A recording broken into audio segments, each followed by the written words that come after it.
Bueno, en el vídeo de hoy vamos a hablar de unidad y variación en la lengua.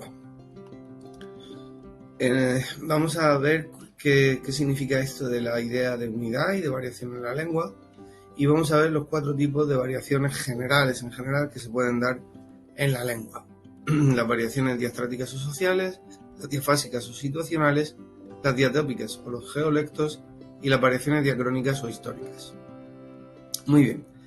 Aunque el habla, el uso de la lengua es individual y se aprecian variaciones en el uso personal de la lengua, y podemos encontrar otros factores que hacen que haya variaciones en la lengua, como el tiempo, el espacio, la situación comunicativa, etc., las reglas y un nivel estándar de la lengua son comunes a todos los hablantes, porque las reglas de uso y de combinación de la lengua son el concepto que veíamos en el vídeo anterior de gramaticalidad, que es lo que hace que los receptores puedan entender los mensajes de un emisor. El concepto de gramaticalidad es el concepto importante para la transmisión de los mensajes. Muy bien, pues vamos a ver en qué consisten estas posibles variaciones. La primera, teniendo en cuenta, en primer lugar, que agrupar a los hablantes por niveles, por grupos sociales, por grupos situacionales, por grupos geográficos, etcétera, etcétera, es una tarea que no es exhaustiva, sino que es un poco una idea general, ¿vale? Entonces, la variación diastrática o social se refiere a las variaciones que hay en el uso de la lengua en relación con el grupo social al que pertenece el hablante. Bueno, pues estas variaciones se pueden deber a 3 factores. La edad, un joven no habla igual que un adulto, un niño no habla igual que un anciano, etc. La profesión, hay determinadas profesiones que tienen un lenguaje muy específico y que muchas veces es muy cerrado al resto de los hablantes, o el nivel de instrucción del hablante.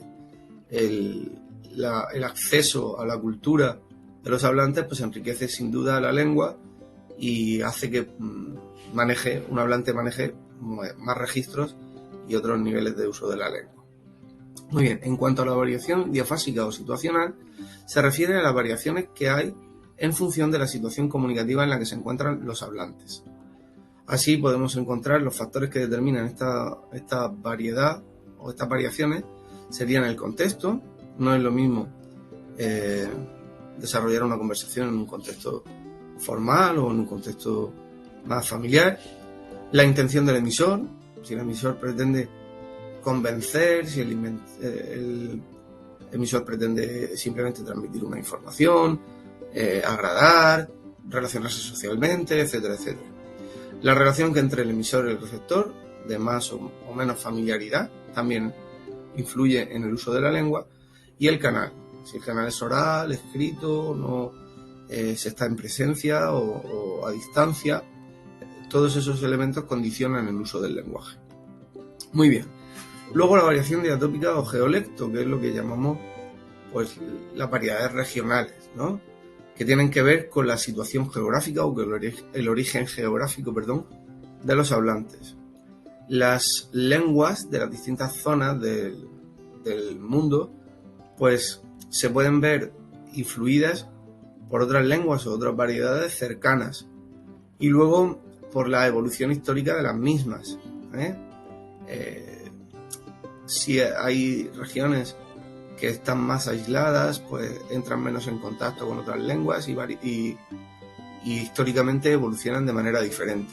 Preferencias por determinadas palabras que son locales, regionales, etcétera, etcétera. Y luego, por último, la variación diacrónica o cronolecto, que se refiere a las variaciones que se producen a lo largo de la historia en la misma lengua. Si no tenemos en cuenta los otros factores, la lengua evoluciona también históricamente, incorporando, desechando palabras, estructuras oracionales, etcétera, etcétera. En el caso del castellano, que es una lengua bastante antigua, pues podemos ver cómo ha evolucionado desde el año 1000 hasta aproximadamente, desde el año 1000 hasta la actualidad, pues hasta el punto que algún hablante que no tenga mucho nivel de instrucción, pues prácticamente no entiende el castellano de hace 800 o 900 años. Muy bien, estas son todas las posibles variaciones. Hasta aquí hemos llegado. Gracias por vuestra atención. Preparad los apuntes Cornell, preparad las dudas. Nos vemos en clase.